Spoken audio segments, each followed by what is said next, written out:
Radhe Radhe, welcome back to our channel. বন্ধুরা, তোমরা সব কেমন আছো? আমরা ভালো আছি। বড়রা প্রণাম নেবেন, ছোটরা বুক ভরা ভালোবাসা নেবেন। ব্লগটা আমি স্টার্ট করছি সকাল 6টার থেকে। তো বন্ধুরা, তোমরা কাছে দূরে দূরে যে দাদা ভাইরা দিদি ভাইরা আছে, আমার প্রণাম নেবেন, বুক ভরা ভালোবাসা নেবেন। তো দেখো আজকে ওয়েদারটা কেমন কেমন মেঘলা মেঘলা ওয়েদার করছে, ভালো লাগছে না বলো?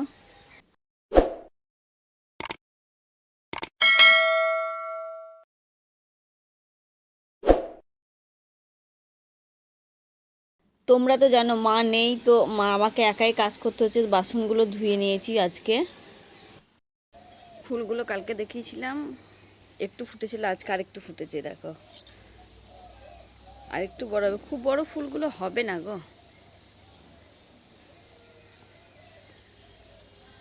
এই যে আজকে একটু ঠাকুরকে দেবো ওই ফুল। চাটা হয়ে গেছে একটু।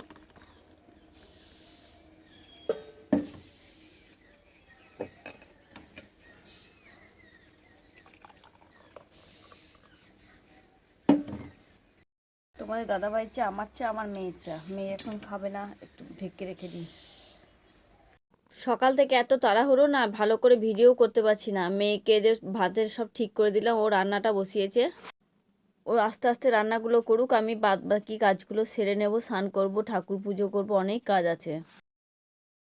তো কি করি জানি তো, একটা বড় হটপটে ভাতগুলো ভরে রাখি, তাহলে দুপুরে ওরা একটু গরম খেতে পারবে। আমি তো গরম খেয়ে যাই, কিন্তু ওদের ভাতগুলো ঠান্ডা হয়ে যায়, তাই হটপটে ভরে রাখলাম। আজকে কি মেঘলা মেঘলা করছে দেখো। তো এই ফুলটা তুলবো ঠাকুরকে দেওয়ার জন্যে। একটাই তুলবো, দুটো ফুটেছে।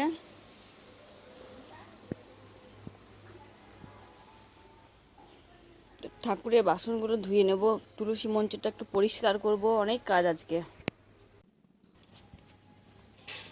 তো তুলসী মঞ্চটা একটু পরিষ্কার করব, তারপর ঠাকুরের বাসনগুলো একটু মেজে ধুয়ে পরিষ্কার করে নেব।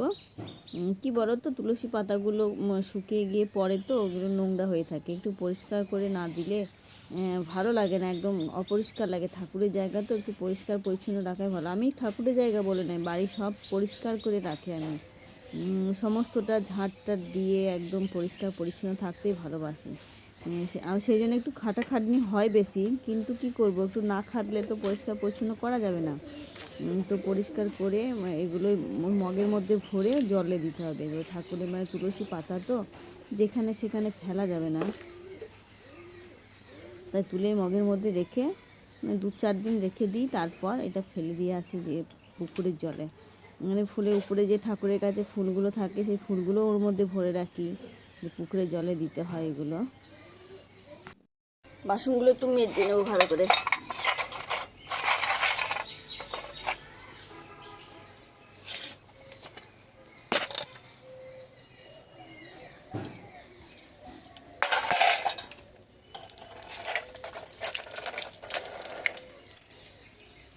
মেঘলা মেঘলা করছে দেখো। 9টা বাজে, কেউ বলবে 9টা বাজে, মনে হচ্ছে সকাল হলো সবে। করা হয়ে গেল, ঠাকুরের বাসন মাজা হয়ে গেল, ফুল তোলা ফুল এখনো তুলিনি, একটা তুলেছি, তুলবো, ঠাকুর পুজোটা করে নেব। এই যে জবা ফুল মা লক্ষ্মীকে দেয়া যাবে। ফুল বেশি পাচ্ছি না গো, মা থাকলে সকালে অনেক ফুল তোলে। বাইরে ফুলের গাছ আছে, কিন্তু আমাদের জন্য নয়, লোকের জন্য। একটাও ফুল পায় না, কোনো দিন ফুল পায় না আমরা। রাজদের ফুল নেব।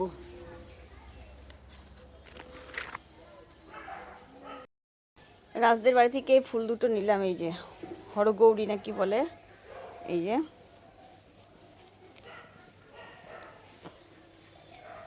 এই যে তোমরা কি নামে জানো বলো, জানি না। তোমরা কি বলো, এই ফুলটার কি নাম জানো, একটু বলবে কমেন্ট করে। ফুলগুলো তোলা হয়ে গেল, এই যে এগুলো কি ফুল, হরগৌরী বলি আমরা। আর কয়েকটা নেব, যে মিনি টগর আছে আমার। গাছটা অনেক বড় ছিল, আমি কেটে ছোট করে দিয়েছি একদম।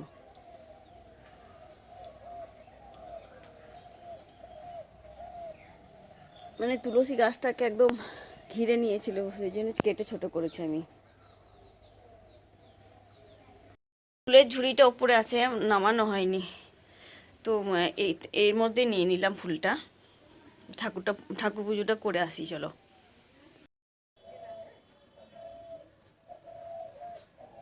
ঠাকুর পুজো করব, তার আগে একটু সিঁদুর ঠেকাতে হবে, তো সেই জন্য সিঁদুরটা একটু নেব বলে চুলটা একটু আঁচড়িয়ে ঠিক করছি।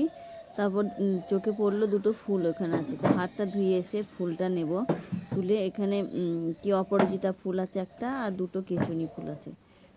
তো এই ফুলটা তুলবো বলে আমি হাতটা ধুয়ে এসে ফুলটা তুলে নেব। ফুল দেখলেই না ঠাকুরকে দিতে ইচ্ছা করে আমার খুব গো। আজকে খুব বেশি ফুল পাইনি, মা অনেক ফুল পায় জানো তো, ভোরে ওঠে তো, আমি ভোরে উঠতে পারি না, তো তাড়াতাড়ি না উঠলে তো ফুল সব নিয়ে চলে যায়। পাঁচিলের বাইরে যে গাছগুলো আছে আমি কোনো দিনই ফুল পাই না, মা তোলে ভোরে, কিন্তু আমি তো উঠতে পারি না, সেই জন্য তুলতে পারি না। তো যেটুকু আছে সেটুকু দিয়েই পুজো করি আমি। চুল আঁচড়াতে আঁচড়াতে দেখলাম এই যখন ফুল দুটো ফুটেছিল, এই দুটো নিয়ে নিলাম। এবার ঠাকুরটা পুজো করবো, সিঁদুরটা একটু ঠেকাবো মাথায়, একটু ক্রিমটা মেখে তারপর সিঁদুরটা নেব। শীত মানেই কি বলো তো, নানা রকমের ক্রিম মাখতে হবে। মাথায় শ্যাম্পু দিয়েছি, বাঙালির বউ তো, মাথায় সিঁদুর না দিয়ে তো আর পুজো করতে ইচ্ছা করে না, সেই জন্য পুজো করতে যাবার আগেই সিঁদুরটা নিয়ে নিলাম। তাই মেয়ে বলছে, মা তুমি ঠাকুর পুজো করবে না, সিঁদুরটা নিয়ে তারপর যাবো রে ঠাকুর পুজো করতে, মেয়ে রান্না করছে। তা আমি রেডি হয়ে গেছি, এবার বেরিয়ে যাব। ওর বাবা আসবে, তোমাদের দাদাভাই আসবে, ওখানে দাঁড়িয়ে থাকবে, নিয়ে যাবে। দেখো বৃষ্টি পড়ছে। বাড়ি বাড়ি চলে ঢুকে গেলাম। এবার জুতোটা এখানে খুলি, আমি জুতোটা এখানে রাখি, বৃষ্টি পড়ছে তো ভিজে যাবে পামসু জুতো। দেখো বিকেলে ঘুমিয়েছে তোমার দাদাভাই, পরিষ্কার করেনি দেখছো। তো অফিস থেকে এসে ফ্রেশ হয়ে নিয়েছি। মেয়ে গেল, ওই যে আমার বোনের ছেলের বার্থডে আছে, আমি যেতে পারলাম না, আমার শরীরটা ভালো নেই তো। আমাদের 1 বছর খাওয়া যাবে না কোথাও, মানে কাল ওষুধ চলছে তো। তাই আমাদের গুরুদেব নিষেধ করে যে তোমার দাদা ভাই আর আমি গেলাম না, মা আমার 2 মেয়ে সবাই ওখানে গেছে। তো ওরা আসবে একটু রাতে, চলে আসবে বাড়ি। তো আমি একটু টিফিন করে নেবো, একটু মুড়ি আর দুধ খাবো, দুধ মুড়ি খাবো আজকে, রুটি আর করবো না, ভালো লাগছে না। একটুখানি ভাত আছে দেখছি, ভাতটা একটু গরম করে খেয়ে নেবো আমি। আর ওর বাবা দেখি জিজ্ঞাসা করে, যদি খাবো বলে রুটি করতে হবে তখন। আজকে রান্না বান্নার কোনো ঝামেলা নেই, আমি কালকের জন্য সবজিগুলো সব কেটে রাখলাম এখানে, কেননা কালকে মেয়ের টিউশন আছে সকাল 7টার সময়, তো যদি পড়তে যায় তো আমাকে একাই সব কিছু করতে হবে, মা নেই তো। সবজিগুলো সমস্ত কেটে রাখলাম, আর মাথায় একটু তেল দিলাম, আমাকে তেল নিয়ে থাকতে হবে সব সময়, শ্যাম্পু করে থাকা যাবে না, শরীরটা খুব খারাপ করছে আমার। তো একাই আছি বাড়িতে বসে, একটু ফোন দেখবো আর কি করব। সবজিগুলো কেটে রাখলাম, রাতে রান্নার ঝামেলা আর নেই। তো যা আছে আমার হয়ে যাবে। তোমাদের দাদা ভাই হোটেলে খেয়ে আসবে বললো, রুটি তরকা খেয়ে আসবে, ওটাই ভালোবাসে ও। ব্ল্যাঙ্কেট ঢাকা নিয়ে বসে আছি, একাই আছি বাড়িতে, ভালো লাগছে না একদম। মেয়েরা কেউ নেই, বললাম তোমাদেরকে আগেই। তো কি করব, সময় কাটছে না, 8:30 বাজে, একটু ফোন দেখবো। ফোন কি দেখবো, কি মাথা যন্ত্রণা করছে বেশি ফোন দেখলে, তো তাই দেখতে হবে। আর টিভিতে পয়সাটা ভরা হয়নি, কেননা মেয়ের পরীক্ষা ছিল তো, তাই এবার টিভিতে পয়সাটা ভরবো, তাহলে একটু সিরিয়ালগুলো দেখা যাবে। মা ভালোবাসে দেখতে একটু সিরিয়াল। তো একাই বসে আছি, আর এই যে ওষুধের কৌটো নিয়ে বসেছি, এই যে হোমিওপ্যাথি ওষুধ তো, 1 ঘন্টা 2 ঘন্টা পরে পরে খাওয়া, সেই জন্য এখানে নিয়ে কাছে নিয়েই বসে গেছি। এটা কৌটোর মধ্যে ভরা থাকে আমার, না ভরলে কি বলতো, ব্যাগের মধ্যে নিয়ে যায় তো, চাপ পড়লে এগুলো বেরিয়ে যায় ওষুধগুলো, লিকুইড ওষুধ, সেই জন্য এইভাবে কৌটোর মধ্যে নিয়েছি আমি। দিয়ে বসে 1 ঘন্টা পর 2 ঘন্টা পর খাচ্ছি, আর এই বসে আছি, এই যে আগেই কাজগুলো সেরে ফেলেছি আমি। আজকে নেই, 3 দিন হলো বাড়িতে নেই, বড়টাও গেছে, আসবে, চলে আসবে সবাই, তোমার দাদা ভাই একটু পরে চলে আসবে।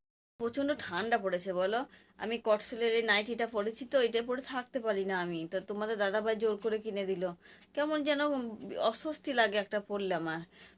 এত পরেছি তো, চাদরটা ঢাকা নিয়ে থাকতে পারছি না, বারবার খুলছি। তো আমি বসে আছি একা একাই, কি করব, ভিডিওটা আর বড় করব না, ভালো লাগলে লাইক কমেন্ট শেয়ার করে দেবেন। দেখা হবে পরের ভিডিওতে। ভালো থাকবেন, সুস্থ থাকবেন। Good night.